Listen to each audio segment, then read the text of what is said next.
There's a rhythm to a certain office life that starts with morning meetings and ends with the blue light of a midnight screen. Daily stand-ups, monthly retrospectives, quarterly planning, and of course, performance reviews were clockwork rituals to audit my productivity. Maybe you feel this too, this feeling of always trying to catch your breath as you're drowning in all the emails, projects, and deadlines. Looking back, this feeling of never being enough was probably by design. Some days, I'd get it right. A well-received design doc, a clean implementation, and with it, a rare nod of approval and a sprint review. This was how Amazon kept me within its sphere, by exploiting my insecurities and challenging me to prove my worth. So it's no surprise that, at some point, I started to believe that my value to the team was my value as a person, to society. I started that job right before the pandemic, and so I'd immediately lost the ergonomic setup of my comfy office chair. Working at home from a makeshift desk, my body folded into itself, and hour after hour became something closer to furniture than flesh. And somewhere in those late, hunched hours, it started.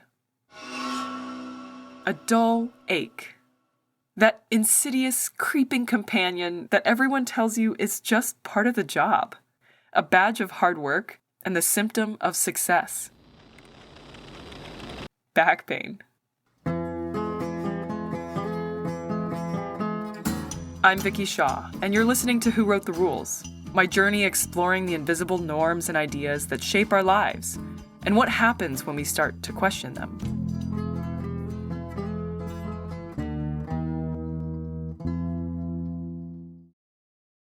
I'm starting this series back in 2023, not with a grand epiphany, but with curiosity about the persistent ache that led me to step away from and question my job. I wasn't even 30 yet, so at first I brushed it off. Since I exercised and was generally pretty healthy, I figured my body would just handle it somehow. But that dull ache morphed into this cramping that got worse the longer I sat. And it was accompanied by a deep itch in my neck that I couldn't quite scratch no matter which way I moved. Until then, all my attention had been aimed forward at my next meeting, document, or deadline. But now, the pain demanded that my gaze turn inward toward my body, which had kind of been an afterthought. My job, meanwhile, was less than forgiving about my personal inconvenience.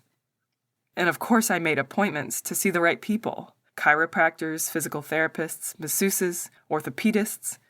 I got the x-rays, an MRI, adjustments, shockwave therapy, and even after all the treatments and exercises, even with my fancy insurance, the pain barely budged. If I sat down for more than a couple of hours, it came right back.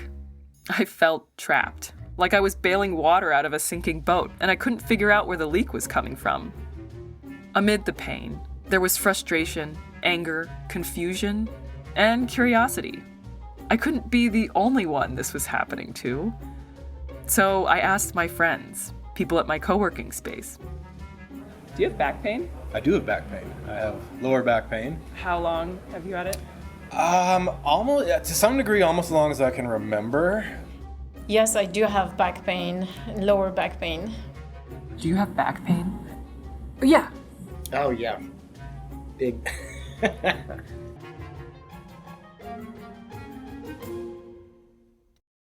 Not everybody had pain, but I was surprised at how many friends were silently experiencing this. Not in crisis mode, necessarily, but just enduring. Like it was something we'd all accepted as a side effect of modern society. Well, that realization unsettled me. I wasn't satisfied with just managing back pain for the rest of my life. I wanted to understand what it was trying to tell me. I ended up taking 3 months off from work on medical leave, so I would finally have the time and space to catch my breath from the demands of my job and hopefully resolve my pain. But stepping away wasn't as easy as I thought. Even without the meetings and metrics, I could still feel the imprint of the corporate processes in me. The first thing I did, almost instinctively, was write what was basically a post-mortem, a 5 whys analysis. Part of this process of getting to the root of a problem is to progressively ask deeper and layered versions of the question, why?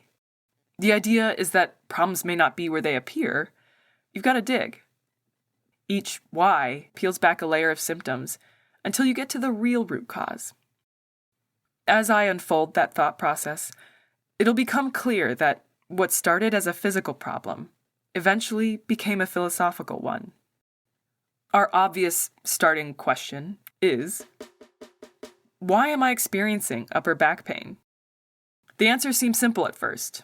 Poor posture strained my upper back, years of slouching over my laptop, collapsing into my desk chair, craning my neck to stare at screens had tipped some scale toward pain. And the professionals I saw earlier in this journey pointed to the defects in my x-rays and compared them with an ideal spine, what they called an S-shaped spine. They pointed to the lack of a curve in my neck or the irregular forward hunch of my upper back. And I asked my current PT, Emily, to help me understand why that created pain.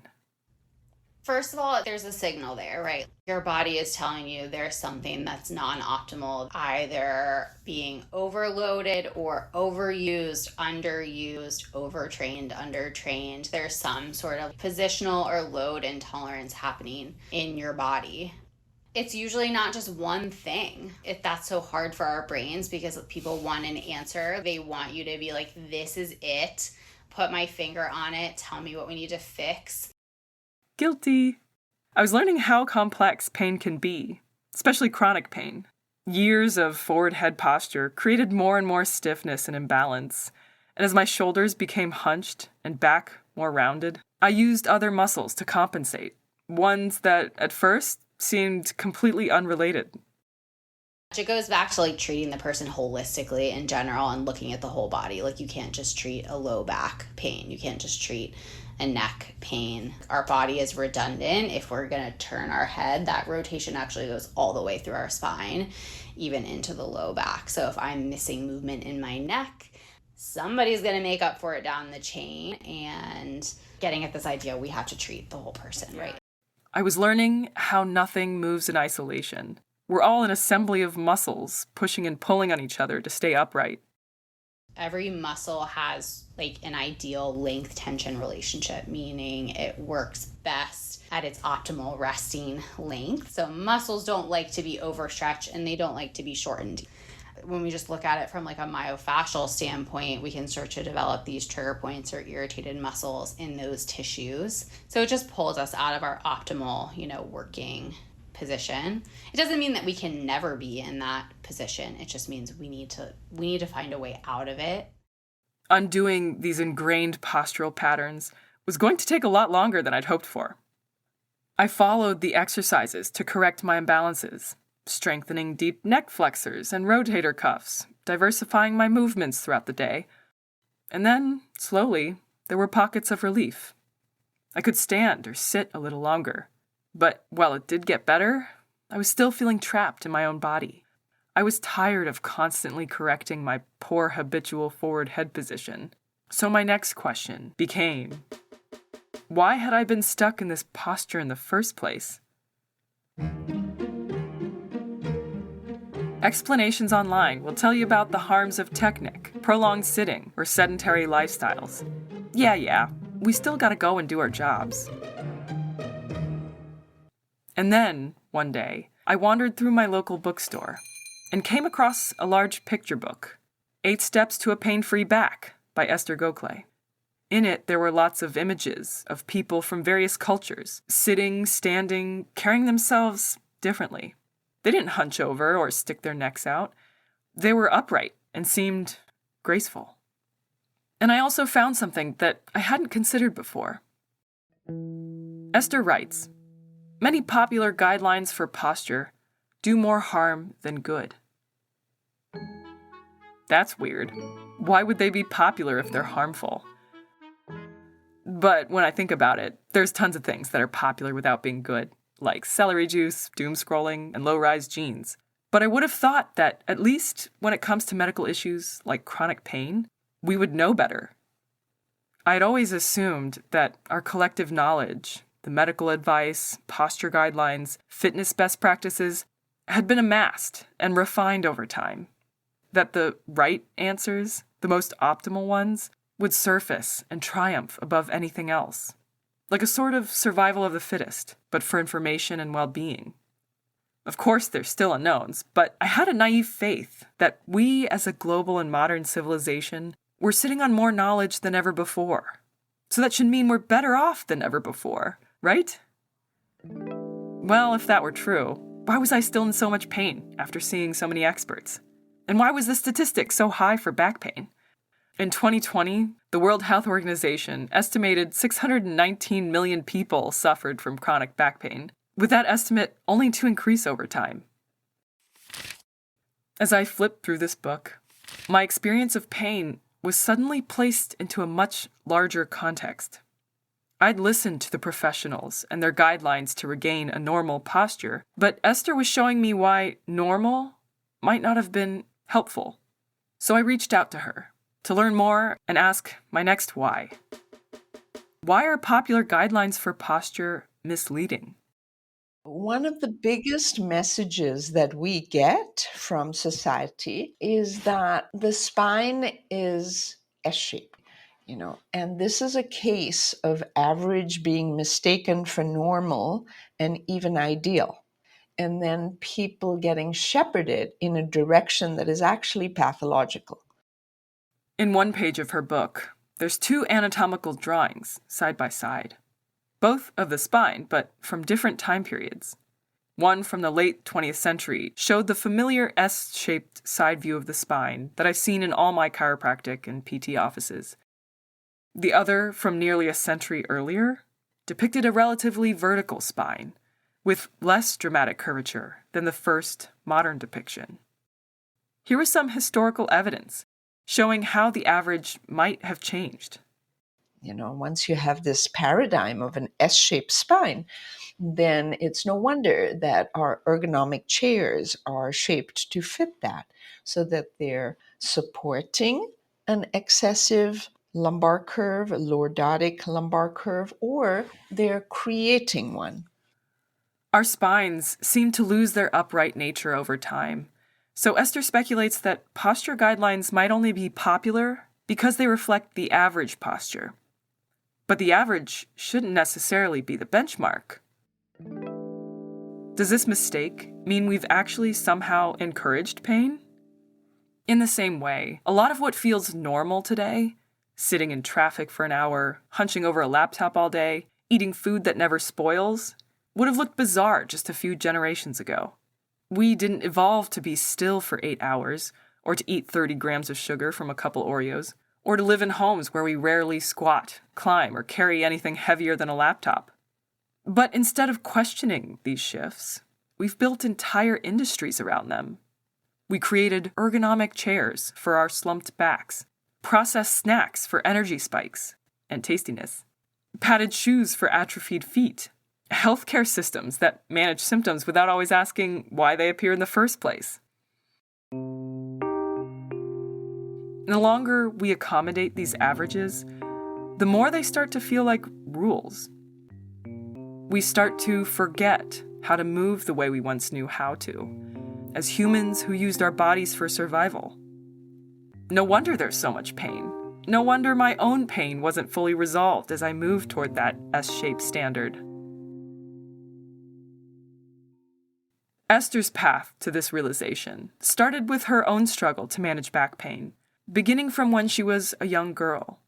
And I was very backbendy, and I could backbend and grab my ankles and people would clap. So I was getting a lot of positive reinforcement for this flexibility and ability to arch my back, and I was given compliments on my posture and so on. She then moved from India to the US to study and stayed to pursue a career in acupuncture. So then when I got into trouble in my mid-20s, it was a shock to my system because I'd always been very healthy. And now suddenly I was facing severe crippling problems. I was literally brought to my knees. It happened in the 9th month of pregnancy with my first child. And it just got worse and worse and worse. And none of the conventional or alternative things I was trying was working. That sounded all too familiar. Like me, she had followed the rules and trusted the experts, believing that our knowledge, medicine, and science were more complete than ever. She describes this feeling of grief and frustration that I felt deeply. Sitting and standing hurt. I worried that sleeping in the wrong position would make things worse. Medication seemed like it would cause other problems long term. The back pain was relentless. But the feeling of betrayal from the society that was supposed to know better also stung. No one had told me that the success and the life I'd worked so hard to build came at the cost of my body. I'd been taught to study hard, get good grades, land a lucrative job, and I did all of that. And nowhere had anyone mentioned pain.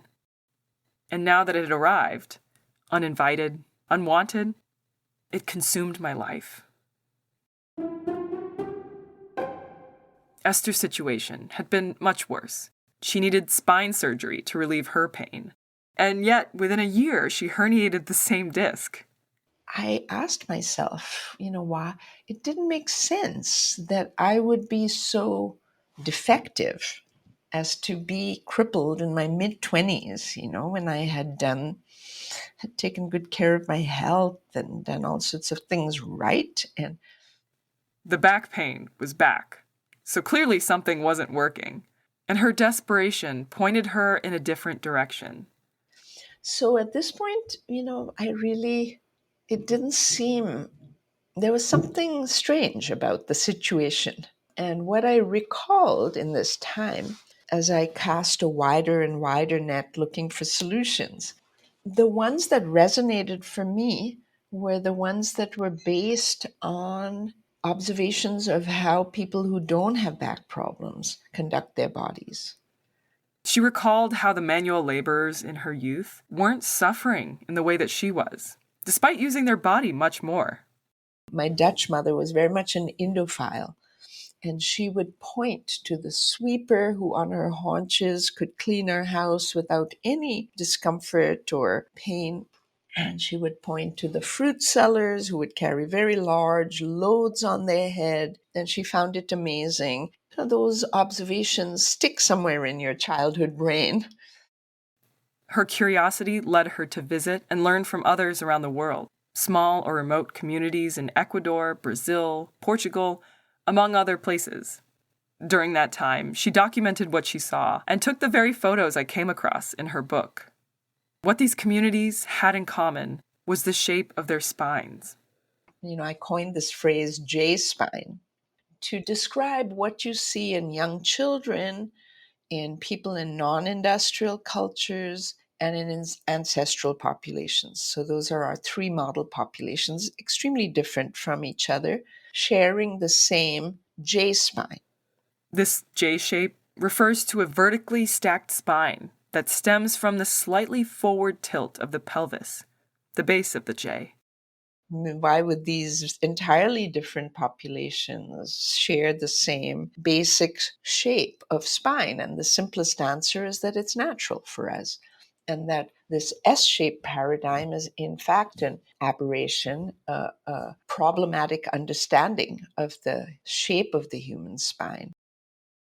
Currently, there aren't any studies or documentation on traditional cultures with low rates of back pain, but the postural differences are hard to ignore.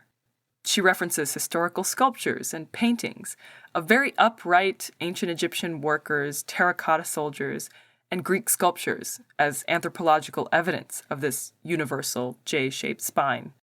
Because they had to live by their body. For much of prehistory and history, you couldn't afford to be hurting, if you're carrying things on your head, on and off all day, there's no way you can have forward head posture. You get immediate feedback. In one of her blog posts, Esther explores a striking detail in ancient Egyptian art: the postural divide between classes. While depictions of Egyptian laborers show upright bodies, spines long and straight, chests open, many images of pharaohs and deities reveal a different form. Forward-leaning heads, rounded shoulders, tucked pelvises. In other words, postures that look a lot like ours. And the mummified remains of some pharaohs support this visual clue. Several show signs of arthritis, the same kind of degeneration common in modern sedentary life. And unfortunately, we don't have well-preserved remains of the laborers for comparison, so we can't know for sure what they experienced. But the questions still run through my mind. Did the elite suffer from the same kinds of pain that we do now? Was their posture a result of a more stationary lifestyle, less labor, more lounging? The kind of stance you could only afford if you didn't have to use your body for work.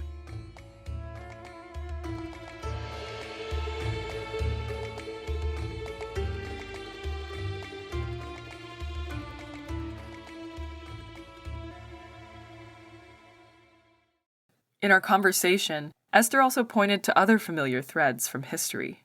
Literally. Modern clothing, if you look at shirts, they're usually symmetric front to back. If you go to an antique store and you look at an old Victorian jacket, there's a lot of fabric in the front because the chests were expanded from the breathing pattern and the shoulders were very posterior. And there's a little panel of fabric in the back. It's not the least bit symmetric. And the same for skirts and, there's much more in the back to accommodate the derriere, which really is the glutes are supposed to be the largest muscle in the body, and they're supposed to have tone and be a little perky, and then in the front would be much less fabric. Wide chests, open shoulders, perky glutes, these weren't just ideals. They were commonplace enough to be sewn into fabric. And that raised another question for me. Why and when did that change? If posture wasn't something taught in school or corrected in PT, how did older generations know how to move so well for so long? Esther's answer brings us to the heart of it. In these less industrial cultures she visited, she observed something in these tight-knit communities. Kids are being held in a way that teaches them movement vocabulary. Grandfathers in the field hip hinging, and that makes visual impact. A little kid will be encouraged to carry a little something on their head, not really providing much value to the efforts of hauling water to the village, but learning. So, if we accept this speculation, then for most of human history, we carried this wisdom through generations. We didn't have to learn good posture. It was modeled for us in the way we saw others move, the way our grandparents held us, and reinforced by the way our communities worked, stood, and rested. I think we lost a lot of this kind of kinesthetic wisdom when we transplanted so radically. We transplanted ourselves around the globe. It wasn't just, so when the U.S. was formed, people are crossing the oceans, they're leaving their grandparents in a different place. Now they have a child, they have to improvise. In other words, industrialization and urbanization detached us from this informal learning and movement vocabulary. There was no longer the need for the same postural stability as when your next meal depended on it. And, in that vacuum, fashion took over. And then when the fashions come along, then we don't have a stable vantage point from which to judge those fashions or reject those fashions. We're just sort of subjected to them. Think about the casual, rebellious stances of flappers from the 1920s. Slouching became cool. We followed trends on the TV and in magazines, slumping and tucking our bodies in new ways. Vulnerable to any trends of avant-garde clothing and furniture until those stances became normal. Our culture often shirks tradition in favor of more modern or experimental styles and ideas, without always understanding why they existed in the first place. Without good information, we risk throwing out wisdom because it looks old. and adopting dysfunction because it looks new. I think it's a matter of misinformation, having the wrong paradigm. For 600 years in our history, we believed that Earth was flat. There was all kinds of suggestions that ain't so. So once we've got the wrong information and a whole lot of infrastructure is built around that, it's hard to upend that. And so we need to ask, not just what rules we're breaking, but why? What purpose did those rules once serve? What evidence are we using to guide the new ones? It's people suffer a lot. It's not a small problem. It's the number one cause of global disability. For all the money we fling at it and all the efforts, the problem is not getting better, it's getting worse. So that in itself tells us something about maybe we should re-examine our basics. With the Gokhale method, that's what we're doing. We're re-educating people to reclaim their natural architecture, move as they were meant to. In an industrial world riddled with back pain and tech neck, Esther's reclaiming our primal posture through her books, workshops, and movement education called the Gokhale method. It's been her path to 40 years of pain-free living. But at its heart, it's an act of recovery and a return to what already worked. In posture, and what we like to help people with is redirect the criteria as health criteria. Get away from looking fashionable, looking thin, looking whatever. And we really argue from basics, which way our nuts and bolts are designed to fit, so that as we carry ourselves through lives, we're not wearing and tearing them and then suffering inflammation and degeneration and herniation and crippling pain. She teaches us to stack the vertebral column naturally, rather than forcing it into exaggerated curves, and position the pelvis to tip only slightly forward, rather than tucking it under. She teaches the mechanics of walking with a graceful glide. And she also emphasizes that it's not that we sit, but how we sit. I was curious how mainstream medicine was receiving her methods.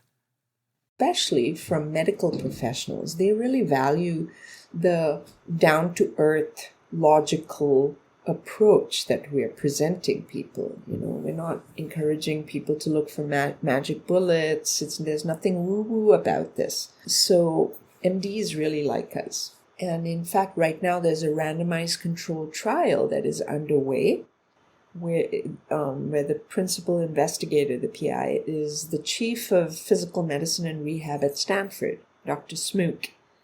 And he chose to do this study comparing the Gokhale method with physical therapy for lower back pain. And now he is doing the gold standard, which is a randomized controlled trial. So we're in the thick of it. The subjects are coming through. It's very exciting.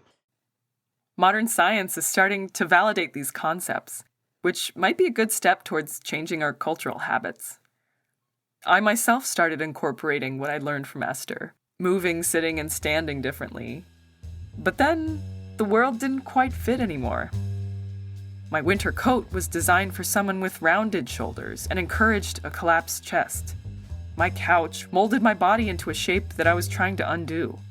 My office chair, my car seat, my shoes with their heels. Each one guided me into positions that may have been the norm, but that I no longer wanted to hold.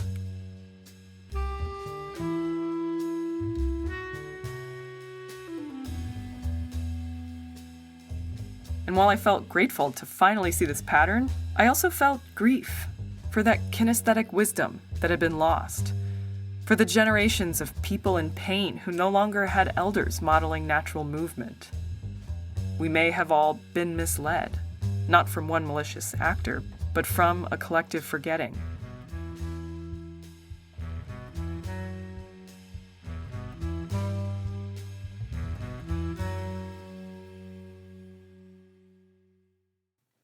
My pain eased during the 3 months I had taken off from work, but it was a long time before my body really started to unlearn old patterns.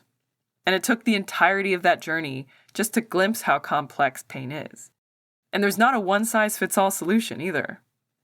As Emily reminds me, context matters.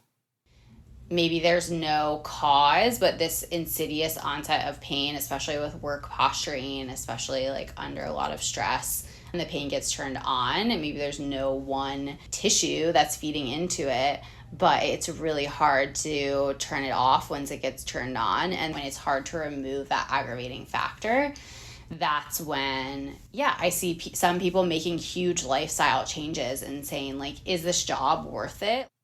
I wasn't yet convinced that my job wasn't worth it, but I was still curious about so much. What else in my world might have been improvised or misguided? What other pains were we unknowingly creating and perpetuating for ourselves? What other rules were we blindly following that were actually harming us? And for the last layer of the whys, why do we choose to follow those rules?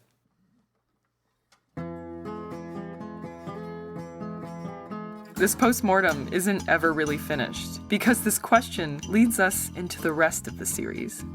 In the next episode, I'll tell you about a community of old friends I visited during my leave of absence and what I learned, how that helped me unravel other layers of a larger narrative I'd been living by. You'll hear the story of one man, David Schramm, whose search for meaning challenged everything he was taught about success, family, and value itself. It began with feeling that I'd started peeling off parts of myself and actually feared that there was nobody underneath all that. I'm Vicky Shaw. Thanks for listening to Who Wrote the Rules.